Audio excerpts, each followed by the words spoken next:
I think I've always had significant people invest in my life, and for a number of years, like when I was growing up, I grew up going to church, and I had, youth ministers who knew my name and related to me on a way that I really felt connected to them and encouraged by them. And I think that led me down a path where I felt like that's what I wanted to do. I wanted to give back to other people, and I think that exact same thing happened to me when I started seeing a therapist. And after about a year and a half of seeing a therapist on a fairly regular basis, I began to see that, in some ways my life was floundering as I couldn't figure out what I wanted to do with my life. And that meeting with a therapist made such a revolutionary change in the way that I think about life and who I am.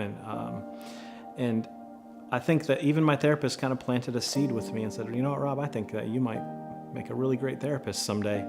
And it took a long time for that seed to kind of grow in my life. And finally, after, growing some courage, I finally just pulled the trigger and I said, yeah, I think maybe I could make this investment in myself to be able to give back to people in this way. And I've always been kind of a maverick. I've always kind of done things pragmatically, like, all right, well, I can do this because I decide to do this. And so really for the first time in my life, I've pursued something like long term, like I've stuck with this plan to go to school for 3 years and jump into this business of helping people in a really professional way.